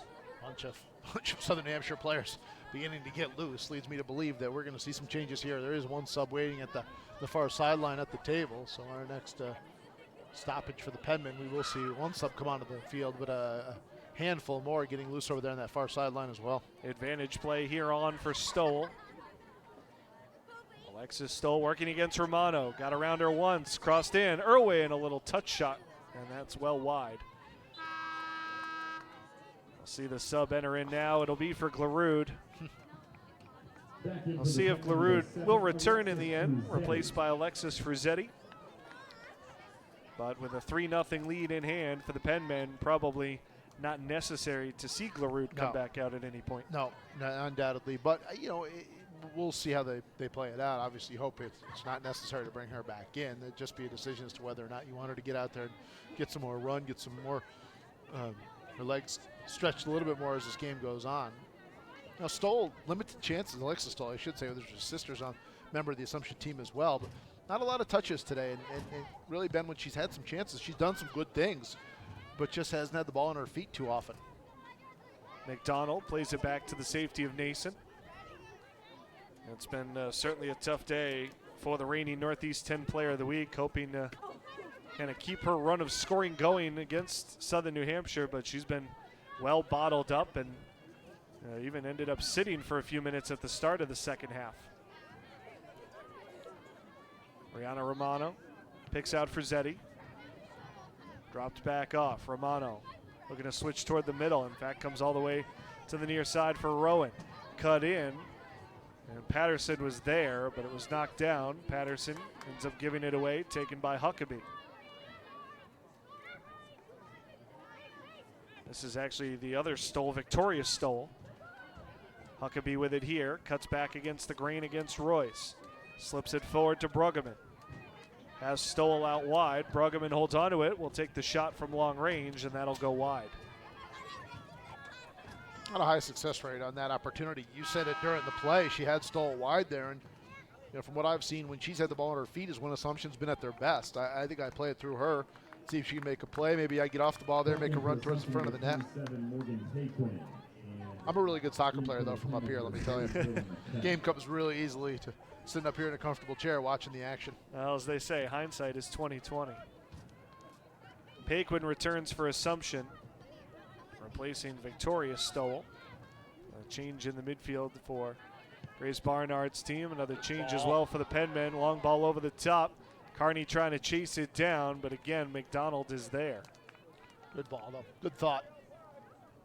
And forces it out wide for a goal kick. And you see Sydney Carney, Northeast 10 second teamer a year ago, 3 times on the Northeast 10 honor roll already this season.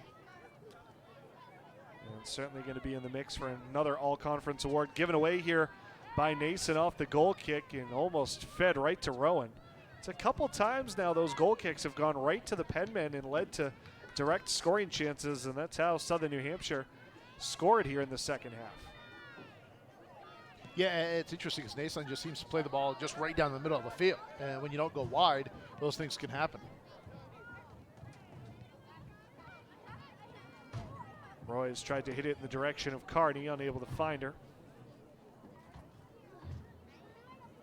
Romano will come over to take the throw. Royce reverses it. McCarthy hammers it cross field in the direction of Rowan, headed away for the moment. Gathered up though by Sylvia. Rowan back to it. Knocked away that time by Ferreira. Bruggeman dragging Sylvia along. Plays Huckabee forward. And now down the right wing, Stowell will get to it. Alexis Stowell with a little bit of space to operate now. Stowell with a cross in toward the top. Davis, a deflected shot.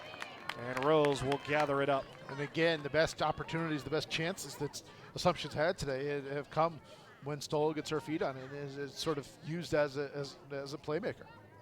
That's a good pass to the near corner of the box, and it generates a good chance. Rose able to adjust off the deflection as well. Here's Bruggeman pushing it out wide. Davis looking for Stowell. McCarthy out there. Stowell cuts it back. Cross in toward the top. Shatney shot saved by Rose. Just kicked it away. Now a boot from Bruggeman. May have been a handball not called. And McCarthy will clear it out. Saw the Penmen complain about a potential handball in the box earlier. Well, now the shoe's on the other foot for the Greyhounds. I actually thought the referee was set to blow his whistle there. Almost looked like it. A nice reactionary save there by Rose as Shatney was just looking to tap it in. They've had some chances. I think this would be a different game if the score was, 1-0 or 0-0, something like that. But Assumption just hasn't capitalized. 2 or 3 really good scoring opportunities. Unfortunately for their side, they've been unable to capitalize on any of them. Romano plays it up ahead to Carney. Shatney a missed opportunity to get the Greyhounds on the board here. McKenna tried to roll it across with Rowan coming in late. Unable to find her. Royce with another takeaway. Huckabee right there. Royce plays it back to Romano. Looking for that long cross instead. Able to move it in. McKenna tried to negotiate a quick give and go there, but it was not in the cards. Now Huckabee looking to play it out wide. Shatney the target.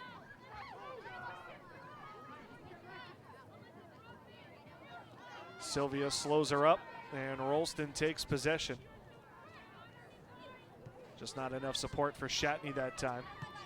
Now it's Rowan tapping it up ahead. Frizzetti will get to this. McDonald closing quickly. Frizzetti with a shot. That one will loft high. That was Mark Bruce hit pretty well. I thought that had a chance to sail high. Another change here coming for Southern New Hampshire. This is going to be Danielle DeRusso, the sophomore from Bow, New Hampshire, coming in for Emily Rowan. And our first look at DeRusso, the New Haven transfer in her first year with Southern New Hampshire. So staying in the NE10, but shifting programs from the Chargers to the Penmen. Don't often see interconference transfers. Doesn't happen too often. I had one on the men's side as well. I would guess, sorry, partner. I would guess that Elliot Montero probably happier with the play of his defense as much as the play of his offense over the last couple weeks. The Penmen have allowed just 2 goals over the last 3+ games, include today. It could be a streak of 4 where they've allowed just those 2 goals. Obviously, they can hold on here, ups their win streak to 4 straight. So, again, the offense is there. If the defense can be more consistent, and there's been some chances here, but if the defense can play at this level, I think this Penmen team is targeted for a nice postseason run, NE10 and potentially beyond. Rose cutting out another cross there. Certainly has been a sharp day today for Hannah Rose. And just to finish the point on DeRusso, a New Hampshire native from Bow, and that's probably a big part of the reason for the transfer, the opportunity to play close to home. I'd also guess the success of the relative programs. Certainly a factor as well. Long ball in the direction of Irwin. cut out, but then given right back. Bruggeman able to step past, misses. Shatney holds it along that end line.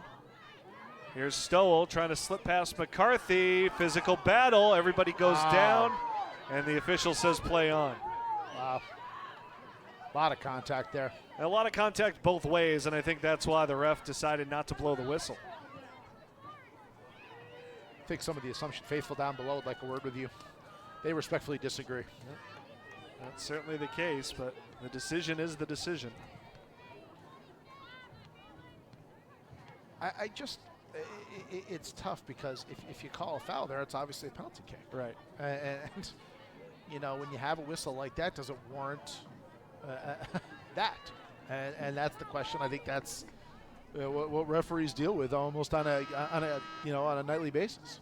Stowell tried to battle away for a shot there, ended up going wide in the end. In for Assumption, number Victoria 16, Stowell Victoria returns, Stowell. replacing Sydney Huckabee. Under 20 minutes left to go here in the second half. All Southern New Hampshire, extending the lead to 3-0. The second goal of the day by Allison Patterson.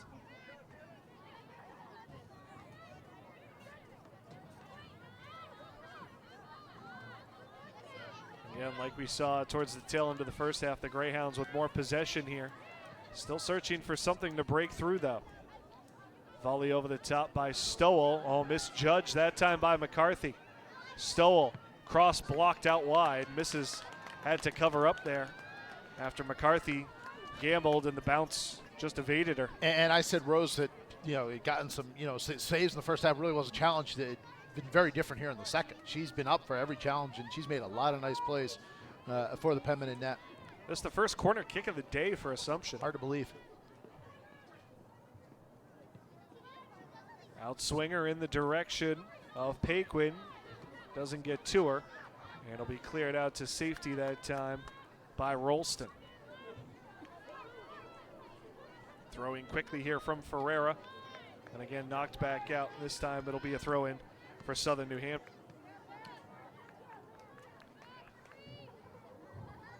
This is the first day this season. You can catch the Penmen on Fox College Sports, but don't forget to tune back throughout the college athletics season for the upcoming TV schedule for Southern New Hampshire. Back on the air February 8th, a basketball doubleheader against Assumption, men and women.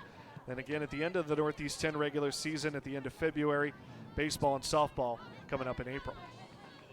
Should be fun, obviously. Those doubleheaders, the hoop season right around the corner. Obviously, basketball practices began earlier this week. Exciting time of year, miserable time of year for staffs with crossovers underway. Just a couple weeks away from the beginning of basketball season. As you get the extra coffee pot going for the athletics staff. Fall playoff season, early winter season. Especially if you're good. Multiple teams No underway. Doubt. No doubt. It's a tough time of year, and the athletic staff's certainly tasked. And not a lot of spare time this time of year, and especially if you have successful programs. Obviously, Southern Hampshire with a ton of those this fall. But hey, no one's going to complain about success. No, it's the ultimate irony in sports. You sort of work a lot harder if you're good, and it's a good problem to have, but you do work a lot harder. And it's been a great fall for a lot of Penmen programs. The field hockey team setting a program record in wins earlier today. We've talked about, obviously, both soccer programs looking to earn a postseason berth as we go forward here. And golf, men's and women's teams have had good campaigns. It's certainly a fun time of year. This one crossed in toward the box in the direction of Kearney, but unable to find her. As Assumption will look to break out here. Bruggeman cut off on the play by Sylvia. You talked about sort of the back line and having a good day for Southern New Hampshire. Sylvia's been a big part of that as well, serving in the holding midfielder role, and she has snuffed out quite a few of those Assumption counterattacks. Yeah, a lot of speed and quickness. A good look at Sylvia, the graduate student there from Brockton, right on your screen, and very talented and just a nose for the ball. Her ability to read plays and see them as they develop. It's why you have that type of leader in the midfield. That's why she's given that role in that position, and not surprisingly, she's played well today. And often an unheralded role as well, because your responsibilities are mostly defensive. Rare that you get involved in the attack, so you don't necessarily put up those sort of gaudy numbers. Right. But it's clear that Sylvia's been recognized for her efforts, named to the all-conference first team last year, second team back in 2017. So, from the coach's perspective, No doubt. they They recognize. clearly see her impact on the field. Absolutely right. You recognize players like that, and you know what's happening. Obviously, defensive midfielders, as you said, you don't get a lot of the stats, but undoubtedly one of the most important positions on the field. Another cross deflects in toward Rose. She'll gather it up, fire it all the way out to Carney. Quick to close is Ferreira. Carney fires it up ahead to Frizzetti. Dropped back off. Carney still hanging out there, plays it in open space, long run. Frizzetti will get there though. Frizzetti cuts back toward the middle, feeds it off. Carney from just outside the box will let it fly, and Nason will reel it in. Mason's been busy today. She's had a lot of balls come her way, and that's not what you want when you're a netminder. Penmen with 6 shots on goal. 5 shots on goal in that first half. Checking back into the 8 Penmen, shots number on goal 6, for the Jordan game. Butters, and number 19, Kara Easter. More changes for the Penmen. Kara Easter, Jordan Butters checking back in. We saw them in the first half. As Ali Montero continues to work his regulars back to the sideline and get some of his younger players some more running time.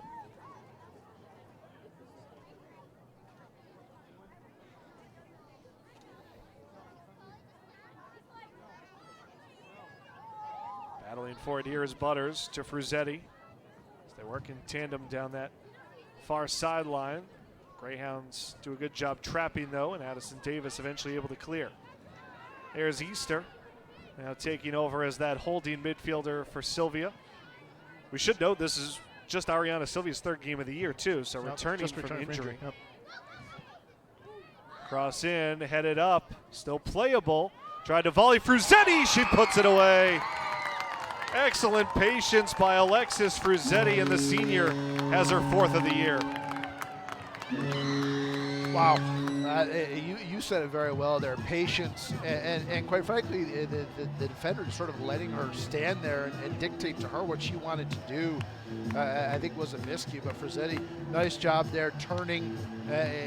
First of all, earning the possession, winning that ball, and then just sort of turning and beating Nason on the left side of the net. And just see, tried the volley, missed, but then found the battle and won the battle with McDonald.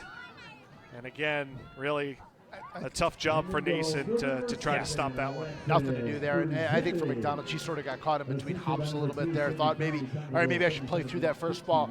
Then she was sort of caught on her heels. By the time all is said and done, Frizzetti had the goal.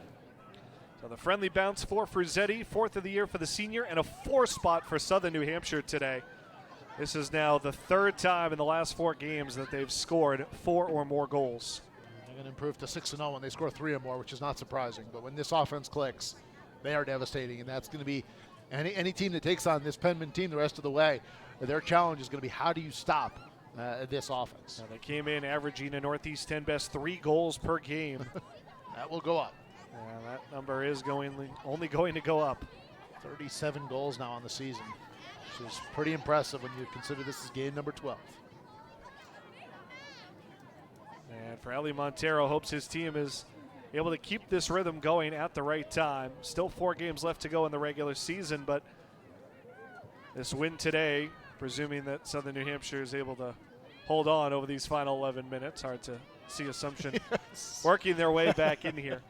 Agreed. It's stranger things have happened. It'd be hard to envision a situation in which Assumption scored 4 times here. But going back to the Northeast 10 standings that we saw at halftime, this will go a long way, vaulting Southern New Hampshire into that top tier, along with St. Rose, who they'll play later on this year.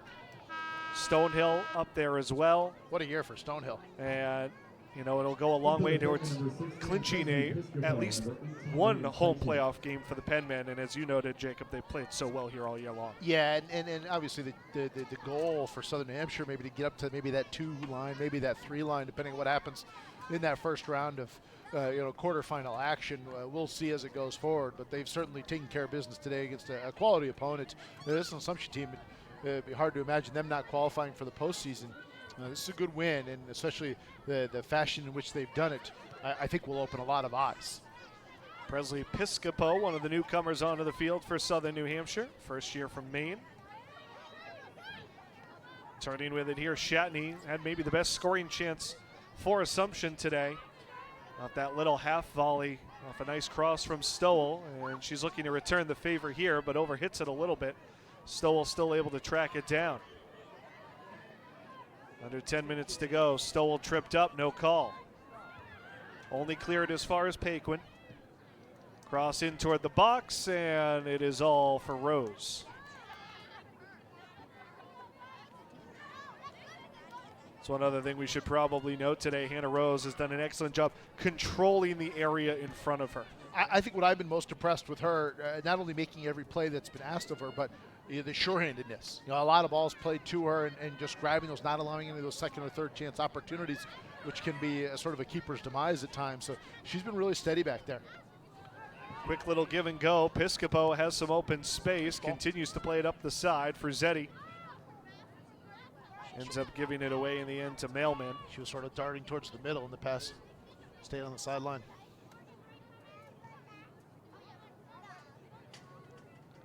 McDonald will turn it upfield here for Assumption. The Greyhounds looking to try to get one on the board here in the final few minutes.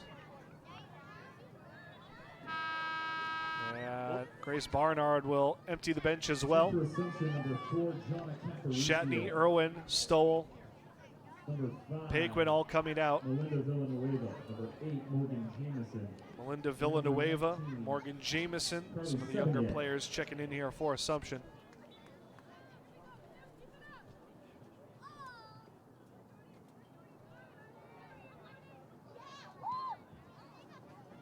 That one hit in the direction of Bruggeman. One of the regulars still out there.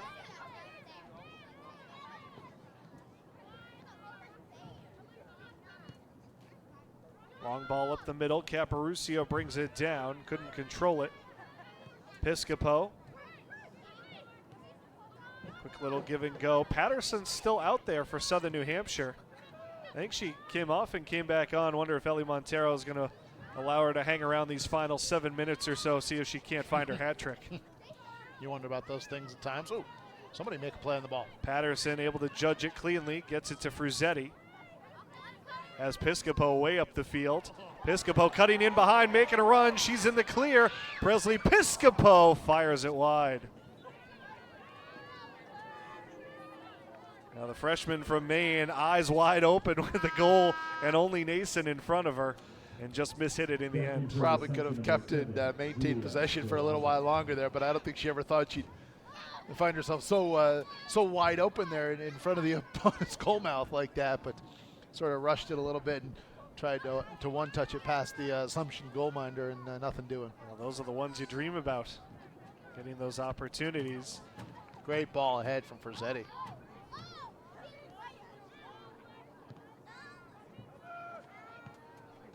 Romano stepping forward to cut that one out. Easter unable to take it away from Morgan Jameson. Played into open space. McCarthy will track this one down and just escort it out for a throw-in. Should say, of all the things that have gone on, we've talked about the team's success, obviously off the field. Southern New Hampshire signing a deal with Under Armour this offseason and into the 2019-2020 academic year, and I think that's a big deal. We congratulate the athletic department, spearheaded by Anthony Falacaro and Tom Wilkins on that. Good decision as well. I think the student athletes, that's a big deal. We talk about things that impact student athletes' decisions. I think that weighs up there more than maybe a lot of us think, and stuff looks good. Not surprising. There's a reason that Oregon is so attractive to a lot of teams, right? I think there's a handful of those across the country, undoubtedly. And Patterson arguing out there like this is a 0-0 contest the way she's still going. The official trying to calm some tempers down, calling the foul there. Davis looking to turn and knocked away from her, out of bounds by Butters. Saw the staff applauding the efforts there of the freshman. Now coming up in just a week or so time, Southern New Hampshire University will host its Fill the Cupboard events, the first of a few here in the fall season. next weekend at the field hockey game and the women's soccer game against St. Rose. We talked about that being a big one. Fans are invited to bring in a non-perishable food item and help support the SNHU food pantry. Later on this fall, you can also bring your non-perishable food items to the men's soccer game against St. Anselm or the November 2nd volleyball game against St. Rose. Ferreira cuts off that pass intended for Piscopo. Rolston breaks that one up, looking for Villanueva. Ferreira tries to get it back toward the middle. That'll be settled. Stowell unable to step into the shot, trying to get back to the ball, but misses with a good job. Composure under pressure. Good job defensively there. Stoll almost had an opportunity, but a nice job by the back line of the Penmen there, negating any sort of chance. Morgan Misses has been not under too much stress today, but that was one of the rare times it happened. Kayla Nixon coming in for the Greyhounds, a junior from Littleton, Mass. This has been undoubtedly one of the more really dominant performances we've seen this season in NE10 play by the Penmen. I mean, we talked about some of those, lopsided scores and whatnot, but in terms of a quality opponent, a talented team which has been playing really good soccer coming in, as we talked about, Penmen have just dominated this game. I mean, really dominant performance across basically every facet. Well, it started in the 5th minute with the first of the day from Glarud. A foul called here on Frizzetti. Give me all your Glarud stock, by the way. A little bit of frustration. She's special. She's a first-team all-conference kid, probably on the short list of Player of the Year candidates. Obviously, Patterson with her offensive accolades as well. But she's a difference maker for this program. Well, Glarud scored early, set up the Patterson goal that made it 2-0 by the midway point of the first half, and at that point, felt like Southern New Hampshire was able to hit cruise control for the rest of that half. Rose made a couple nice stops down the back end, and then more of the same. Second half again, pedal to the metal for the Penmen. They get the second goal from Patterson. That made it 3-0. And again, you felt like the Penmen just able to sort of calmly see this one out from there. No doubt. This was just one of those professional wins today, authored by the Penmen. And when you get a game like this, you just think about, all right, now we've won our 4th in a row. I think peaking, I don't want to say at the right time, you want to peak in mid to late November as you talk about conference tournament and certainly any NCAA play, but they are hitting their stride, and I think this team is only going to go up from here. This is a very special group, a very talented team, and as their defense then gets shored up, as we've seen over the last couple of weeks, the offense has been there since day one. If the defense can be steady, be really good and really consistent on a game-by-game basis, then I think this is a team that can win a conference tournament and make a run in the NCAAs. Well, certainly going to be a dangerous threat for sure going forward are the Penmen. The real question is Assumption had come in winners of 4 straight. They've been really good in close games. This one obviously got away from them a little bit today, but if you're Grace Barnard, how do you sort of let your team get this game out of your minds quickly and turn their attention to Stonehill, another very good team coming up on Tuesday? Well, that's the thing. You can't let one loss translate and turn into 2 real quickly, and it can because Stonehill's very good. But maybe the best thing for them is the short turnaround. We talked about it earlier for Southern New Hampshire as they take on Bentley on Tuesday afternoon, but maybe it's good for Assumption. Hey, listen, that one's done. We got to worry about Stonehill. We just got to get prepared for them. Probably a film day tomorrow, just a little team session, something like that, and then a good day of work on Monday as we get set for a very good Skyhawks program. But now if you're Assumption, obviously this one got away from you, but you got to recruit really quickly because you can't let a one-game losing streak turn into 2 or 3. Because if you do, you could be on the outside looking in when the tournament is announced. Well, the good news for Assumption is that game is back at home in Worcester. They've been awesome. An area where they've played real well, have not lost 6-1 at home, and unfortunately now 1-3 on the road. So they've got to find a way to translate and take their act on the road and play at that same level they do back there at the Multi-Sport Stadium in Worcester. Into the final minute, Villanueva will track this one down. Assumption still searching to try to get on the board here. The Penmen able to clear for the moment. Taken away. Frizzetti will sit on this one. Into the final 30 seconds. Patterson does not look like she'll get a chance to let one fly, looking for that hat trick, but still a great day for Allison Patterson, recording her 9th and 10th goals of the year. Glarud a goal and an assist. Rowan picking up a helper, Carney a helper, all the key players factoring into this one for the Penmen, and Frizzetti getting a late goal as well. Great day, really great day for the Penmen. Fans count down the final seconds off the clock. And Southern New Hampshire will celebrate a 4-0 victory over Assumption today. Some sweet revenge for the Penmen off of last year's semifinal loss. Good win, 2 goals in either half, and they were clearly the team in control this afternoon. A 4-0 victory for the number 22 team in the country today. They have won their 4th in a row. We'll wrap it up when we come back here from Penmen Stadium. This is coverage of Southern New Hampshire soccer on Fox College Sports.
Welcome back here to Penmen Stadium. A big day for the 22nd ranked team in the country. Southern New Hampshire rolls over Assumption today 4-0, avenging last year's Northeast 10 semifinal loss. Ben Alcher, Jacob Van Ryn, wrapping this one up for you here today. As you said, Jacob, an all-around complete victory for the Penmen. Solid on both ends, offense, defense, and it started very quickly with Dortea Glarud. Absolutely right. I mean, you just see the run. I just continue to be so impressed by her play. The sophomore is just a special talent. Her speed and her ability with the ball at her feet and her ability to finish. I mean, setting it up as a playmaker. Oftentimes, Ben, you see somebody can do one. They're a good finisher, but they're not a great passer. Well, Glarud is the full package, and she got things started, and the rest was just smooth sailing as Patterson chipped in with a couple of goals, and Penmen rolled to an impressive victory here this afternoon. Excellent finish off the corner kick. McCarthy picking up her second helper of the year there on Patterson's second goal of the day. And from there, the route was really on. And then in the late stages, excellent patience here by Alexis Fruzetti to finish that one off. 4th goal of the year for the senior transfer from Duquesne. Southern New Hampshire, its 4th win in a row. They now go to 9-3-0 on the season, 6-3-0 in the Northeast 10, and they cement themselves in the top 4. They start to crack into the top of Stonehill St. Rose. 4-3. The Northeast 10, the Greyhounds back at it Tuesday, back at home against a very good Stonehill team. And then they will be on the road Tuesday afternoon. That will do it for us from Penmen Stadium this afternoon. The final score once again, Southern New Hampshire 4, Assumption 0. From my broadcast partner Jacob Van Ryn and our entire Pack Network production crew, I'm Ben Alcher saying good night from Hooksett. The Penmen winners over the Greyhounds today.